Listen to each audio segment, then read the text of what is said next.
En PepsiCo, desempeño con propósito significa mantener un crecimiento sustentable al invertir en un futuro más saludable para la gente y para nuestro planeta.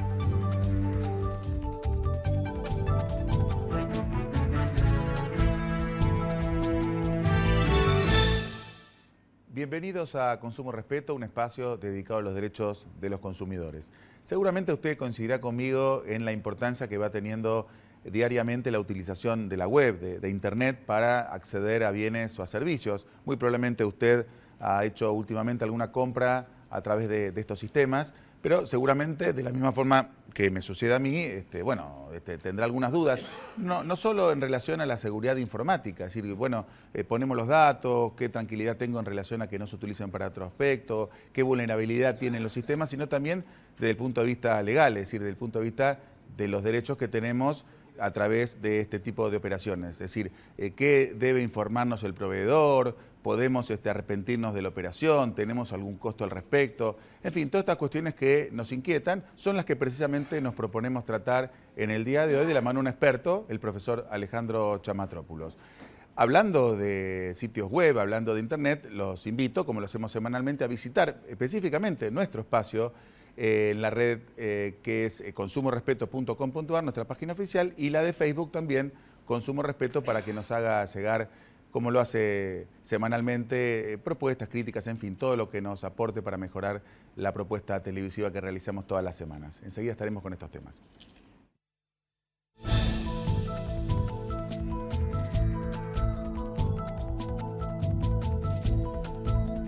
Crecer es brindar oportunidades.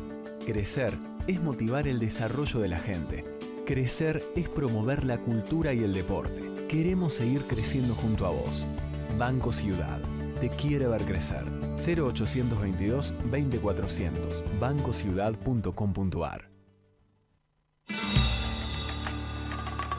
Para mí Salta es el verde, el marrón, el colorado, el blanco, el azul. Para mí Salta es la calidez de un poncho, esa que sentís en el abrazo de su gente. Para mí Salta es una canción, acompañada de un buen plato y un gran vino. Para mí Salta es descubrir en cada momento una experiencia nueva. Para mí Salta es una provincia llena de provincias y siempre te estamos esperando. Salta, tan linda que enamora.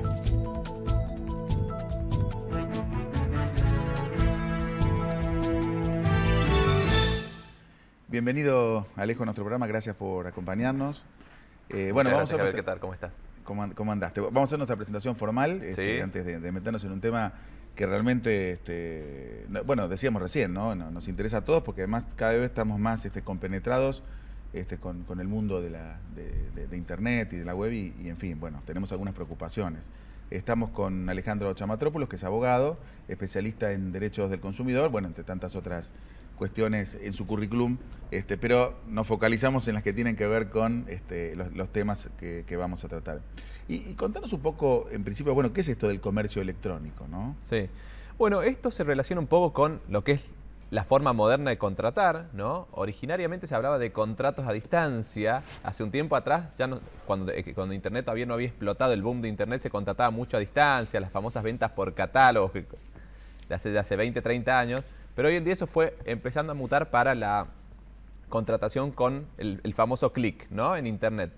Todo eso genera una especie de situaciones especiales en las cuales el consumidor en general exhibe algunas situaciones de vulnerabilidad especial que ameritan un tratamiento un poquito diferenciado. Entonces se le dan algunos derechos especiales a esos consumidores que contratan por ese medio para dejarlo a cubierto de determinadas situaciones, ¿no?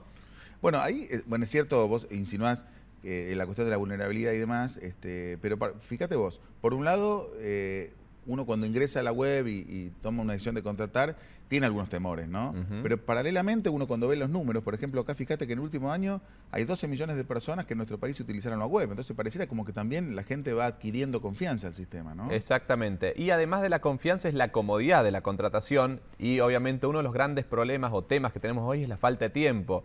Más de uno ha pensado decir, ¿me voy a una agencia de turismo o contrato a través por vía online? ¿Compro en el supermercado con el changuito o compro por la página digital del supermercado? Y todo eso va ahorrando tiempo y hoy el tiempo es uno de los bienes más valiosos que tiene la persona. Esto explica un poco, además de como decís vos bien, la confianza cada vez mayor en el sistema, porque se van ajustando un poquito las tuercas para mejor, si bien falta mucho a nivel seguridad informática, pero también la comodidad del usuario para estar sentado en el living de su casa pudiendo contratar, ¿no?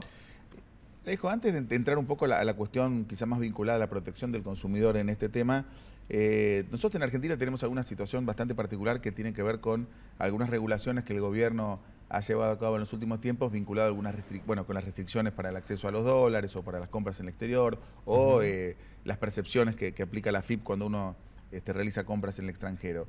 ¿Vos pensás que esto, al margen de los derechos de los consumidores, ha afectado, digamos, el desempeño normal del comercio electrónico? Por un lado sí, por otro lado no. Lo que te va a pasar muchas veces es cuando una de las características principales que tiene el comercio electrónico es que muchas veces vos contratás con proveedores que no son nacionales, sino que están domiciliados fuera del país. Y esas operaciones o contratos internacionales generalmente son en moneda extranjera, que si bien se especifican, obviamente tienen el cargo que le pone la AFIP que encarece un poco la operación, ¿no? Entonces, desde ese punto de vista, puede ser un desincentivo por el hecho que se te encarece el producto, ¿no?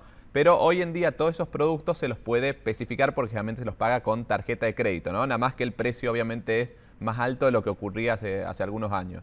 Perfecto. Y entrando un poco a la cuestión de la regulación de esta práctica comercial, digamos, ¿el comercio electrónico tiene alguna regulación específica en Argentina? En Argentina tiene una regulación específica y esto se ha reforzado de alguna manera con el reciente Código Civil y Comercial.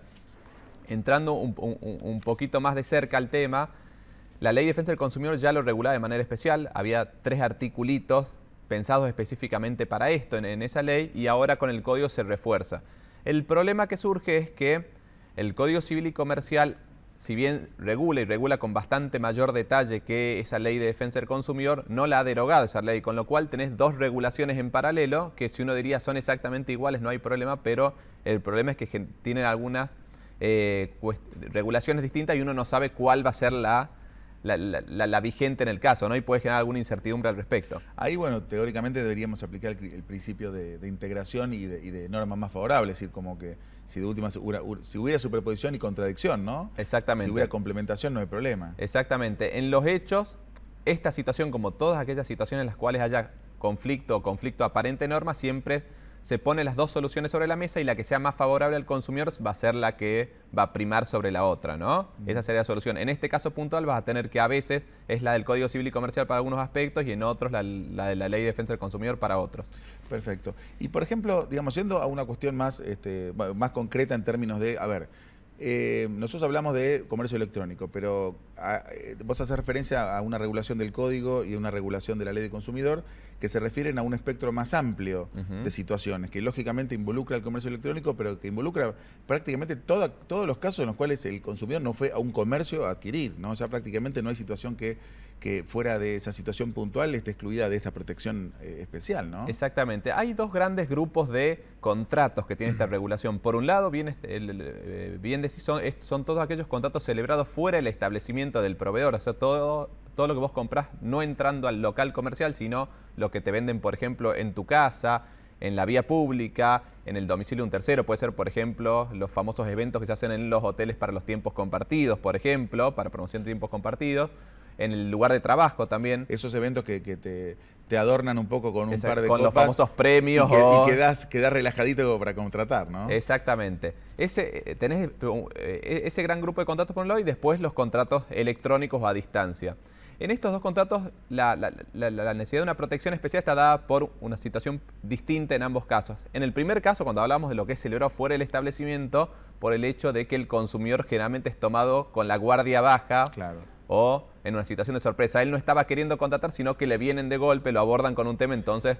Donde siempre aparece como la oportunidad de tu vida. Exactamente, no dejes pasar el tren, claro. El sí fácil, ¿no? El peligro del sí fácil. Y en el otro supuesto, en el comercio electrónico, si bien el consumidor quiere contratar, de hecho suele tomar la iniciativa de hacer los clics correspondientes en Internet, el problema está dado generalmente porque compra algo que no está viendo y que le va a llegar recién después. Por ejemplo, si compra un electrodoméstico, solamente ves las fotos del electrodoméstico, claro. No lo pudo tocar, no lo pudo palpar y recién lo va a ver. Y por eso se prevén regulaciones especiales para proteger de estas situaciones, ¿no? O sea que, claro, básicamente la diferencia conceptual sería cuando yo voy al comercio, puedo, digamos, satisfacer ambas cuestiones. Por un lado, informarme debidamente. Exactamente. Y además palparlo, o sea, materialmente vincularme con el producto. Exactamente. Es como que en función de que el consumidor no cuenta con ninguna posibilidad, o sea, en ninguno de los casos, de discutir el contenido de la propuesta, que es una decisión monopólica del proveedor, por lo menos en los otros casos uno puede utilizar la información, procesarla y tomar una decisión. Acá es como que uno la toma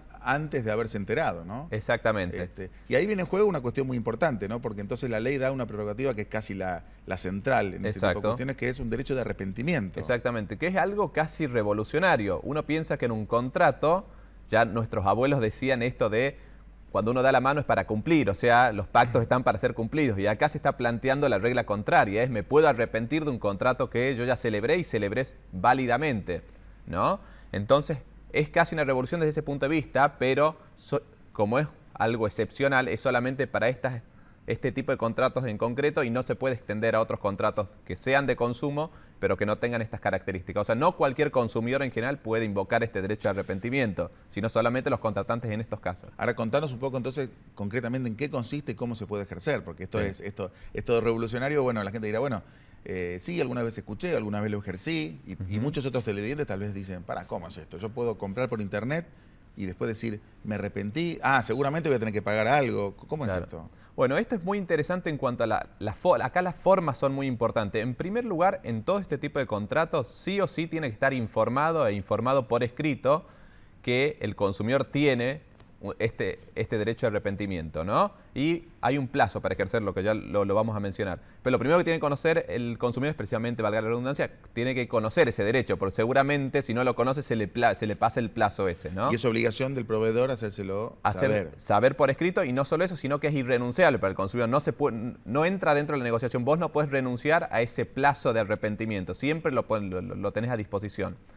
Ahora bien, te lo informan por escrito y no solamente eso, sino que tiene que estar ubicado de una manera, esto en lo que es la psicología del consumo está muy bien estudiado, en la parte, uno tiene el instrumento por escrito y tiene que estar en la parte inmediatamente anterior a donde uno firma, porque uno tiene la tendencia precisamente a leer encabezados y final del documento y el medio no, o los anexos no. Entonces, justo abajo donde uno pone la firma, tiene que estar la leyenda. Usted tiene derecho, y esto lo agrega el Código Civil, ¿no? Exactamente. Está expresamente establecido en el Código Civil. ¿Y es cierto que el Código sanciona al proveedor por no informarlo de esa manera? Exactamente, lo sanciona, pero el problema que tiene es que si se venció el plazo, por ejemplo, si a vos no te informaron, o sea, lo que dice el Código es que si no está informado eso, si no te apareció esa leyenda antes de la firma, el derecho se sigue manteniendo. El tema es que cómo vas a saber vos que tenés el derecho si es que no te lo informaron ahí. Claro. Te tendrías que enterar por las leyes. Si sos un abogado especialista en defensa del consumidor, capaz que lo sabés. Pero un ciudadano común difícilmente lo pueda solucionar. En Europa hay una regulación muy válida al respecto que está sancionado quizá un poquito más en serio, que es bastante piola el argumento, que se dice que cuando el proveedor a propósito no informó, omitió esa información, lo que te dicen es, tenés un plazo en vez de 14 días, que es el plazo habitual, de 12 meses después de los 14 días, con lo cual lo penaliza con 12 meses de derecho de arrepentimiento al que no informa, ¿no? Entonces es bastante más efectiva la sanción que en estos casos. Ahí termina casi conveniendo informar, ¿no? Porque exactamente. En definitiva hay un desincentivo a no informar enorme, exactamente. ¿no? Bueno, esto es interesante como primera definición. No solo existe un derecho de arrepentimiento, sino que el proveedor está obligado a informarlo de forma destacada y el Código Civil además explica claramente cómo debe instrumentarse ese deber de información, que es en un lugar muy específico del instrumento, que es donde uno nunca deja de ver, que cuando va a firmar, acá dice que tengo, entonces me enteré. Exactamente. ¿No? Perdón. Sí, y bueno, y lo otro que es lo más relevante quizá es el plazo. Uno preguntará, bueno, ¿tengo derecho a arrepentimiento? ¿Qué plazo? Bueno, el plazo, esto es la idea central, son 10 días. 10 días y el problema es desde cuándo. Uno podría pensar desde la celebración del contrato o desde la entrega de la cosa. En países como Argentina, en los cuales suele haber a veces problemas de distribución, en los cuales uno compra y capaz que le entregan a los 2 meses, no es indistinto pensar, cuenta el plazo desde que yo celebro el contrato o desde que me lo entregan. Bueno, acá la solución del Código y de la Ley de Defensa del Consumidor es distinta. Uno, si va a la Ley de Defensa del Consumidor, dice que es desde la celebración o desde la entrega lo que ocurra primero esas dos cosas. En cambio, la solución del Código es la opuesta, con lo cual, en este caso puntual, es mejor la Ley de Defensa del Consumidor por el hecho de que si vos contrataste con un proveedor que tiene problema de distribución, vos siempre te asegurás de tener los 10 días para, ¿no?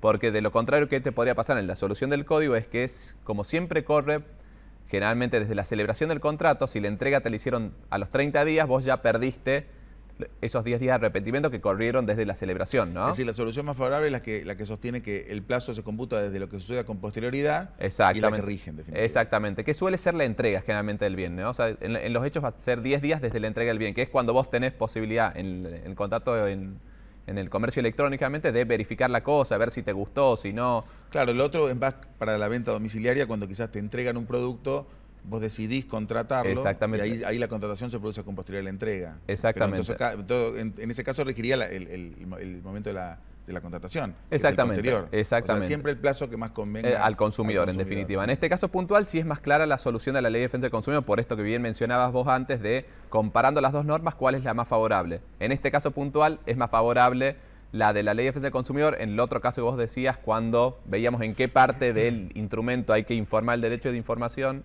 el derecho de arrepentimiento, es la del Código Civil. Hay otro tema que es puntual acá, que es relacionado con esto del derecho de arrepentimiento, que está dado con qué pasa en esos 10 días. Por ejemplo, yo compré la cosa o me llegó la cosa. Muchas veces está la famosa venta agresiva, que te llega una cosa y vos ni siquiera la quisiste comprar. Si me transformo en dueño en esos 10 días o no, porque hay cosas a veces que son de conservación bastante onerosa o riesgosa. A veces determinado tipo de productos en 10 días se pueden deteriorar, por ejemplo, y quién se hace cargo de eso, ¿no? En principio, la solución legal acá no es clara, entonces hay quienes plantean que la persona no se transforma en dueño, pero sí asume las obligaciones de conservar en buen estado la cosa y responder por el deterioro culposo de esa cosa, ¿no? Pero la solución ahí no es clara. No el deterioro que sea inevitable, el normal, digamos, el que corresponde al uso normal, digamos. Exactamente. Sino el que sea involucre alguna utilización inadecuada de la cosa, ¿no? Exactamente. Es decir, yo lo puedo usar normalmente como consumidor y ejercer el paso de arrepentimiento. Y ese desgaste propio de su uso normal, exactamente. Digamos, eso me cubre la ley. Me cubre, pero después va a haber una consecuencia, que si yo usé una cosa que se deterioró o se deterioró precisamente por el uso y después yo la quiero devolver al 9º día, supongamos, seguramente se va a poder hacer un descuento proporcional del precio. Por ejemplo, si es que se gastó la cosa de alguna manera por el paso del tiempo, y por el uso, precisamente yo tendría que devolver, cuando restituyo el valor de la cosa, me van a tener que descontar de alguna lo que usé. Esto va a pasar mucho en los productos bancarios, por ejemplo. Si es que yo de golpe celebré por home banking una operación una determinada operación bancaria o crediticia y después me arrepentí y seguramente, no sé, supongamos que del préstamo que obtuve gasté alguna parte y después yo no podría arrepentirme del todo, sino que hay una parte que ya gasté, ¿no? Si no me podría arrepentir de la parte que no gasté.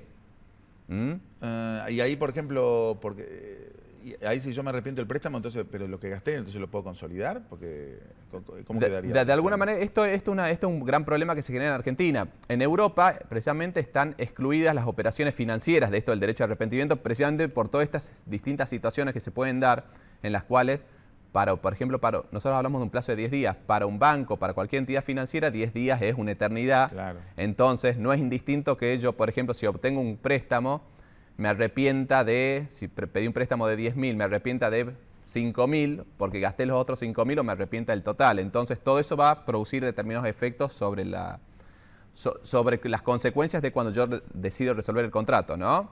Que ahora explicando un poco cuáles son esas consecuencias, por favor, sí. Son las siguientes.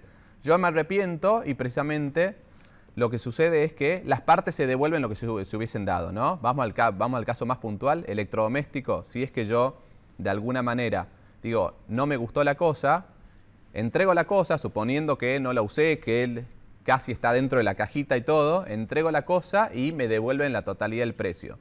Los temas fundamentales acá son quién se hace cargo de los gastos de la contraentrega, ahora de devolverlo. El Código Civil y Comercial ahí establece una solución más favorable que dice que el acto de arrepentimiento, el acto de entrega no le puede generar ningún gasto extra a ese consumidor. Por ejemplo, el flete tiene que quedar a cargo del vendedor, ¿no? Bueno, ahí tenemos toda una definición, ¿no? Porque a mí me interesa mucho hacer foco en estas cuestiones que son bien concretas, ¿no? Tenemos todo tipo de operaciones, este amplio abanico de operaciones que le otorgan al consumidor el derecho de arrepentimiento. Sí. En segundo lugar, el plazo que Exacto. nos explicaste y cómo se computa. En tercer lugar, que no existe la posibilidad de que el proveedor le cobre gastos al consumidor. De ninguna por el naturaleza. ejercicio. Es una solución muy estricta del código en ese sentido. Y una cuestión que también se me ocurre preguntarte es, ¿de qué forma el consumidor ejerce ese derecho de arrepentimiento? Es decir, ¿cómo manifiesta? ¿Hay una solemnidad, hay alguna formalidad? ¿Lo puede hacer de cualquier manera?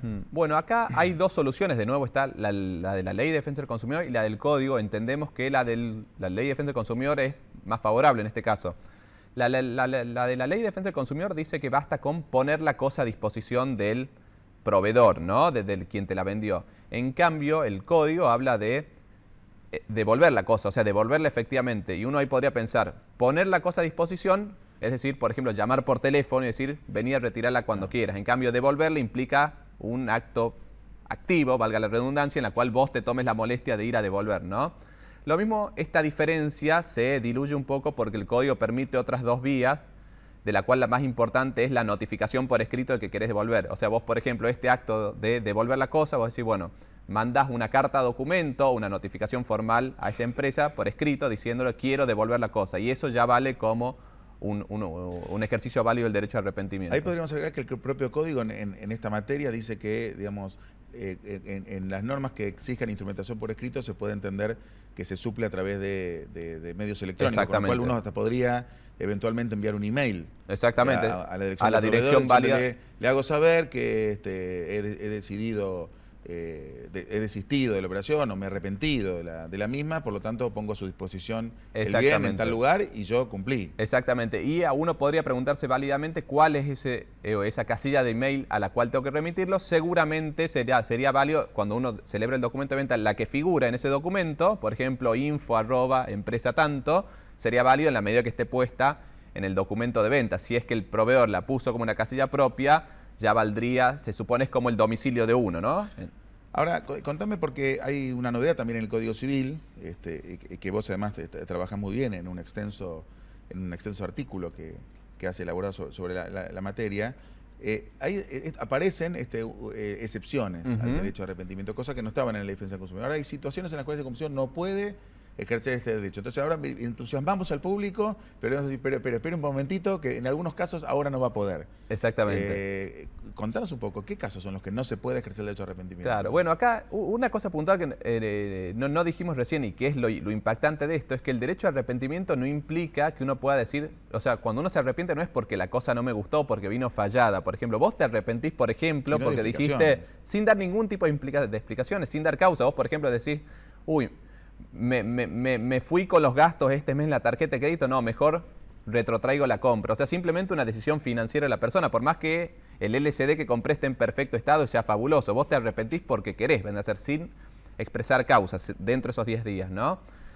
Como es un derecho y estamos viendo de alto impacto y de contenido muy intenso, se establece algún marco acotado para determinadas compras que no van a estar. Llama la atención esto sí, lo que mencionabas, que en Europa decíamos que las operaciones financieras y juegos de azar están excluidas. Por ejemplo, el juego de azar online que hoy está muy en boga, ¿no? Las apuestas online, ¿qué pasa? En Argentina esas dos excepciones no están, pero hay otras. ¿Y cuáles son? Por ejemplo, cuando uno encarga algo hecho a medida. Por ejemplo, vos encargás un mueble a medida, una artesanía, cualquier trabajo encargado personalmente. Claro, esas son instrucciones del consumidor, eso es distinto, ¿no? Exactamente. Ese es un supuesto. Después otro gran supuesto de alto impacto práctico es todo lo que se relaciona con descargas a través de Internet. Por ejemplo, cuando vos en estos sitios de descargas de películas, de música, etcétera, de libros, no se puede ejercer. ¿Por qué? Porque el riesgo de piratearlo y duplicarlo es muy grande. Entonces, imagínense que uno compra un libro, tiene 10 días, en esos 10 días hace 200 réplicas. No, aparte haces la descarga y te arrepentís, pero en definitiva te quedaste con el bien y con el servicio. Entonces, de alguna manera estarías actuando de mala fe. La ley acá quiere cubrirse contra el consumidor que a veces puede tener esa mala fe, ¿no?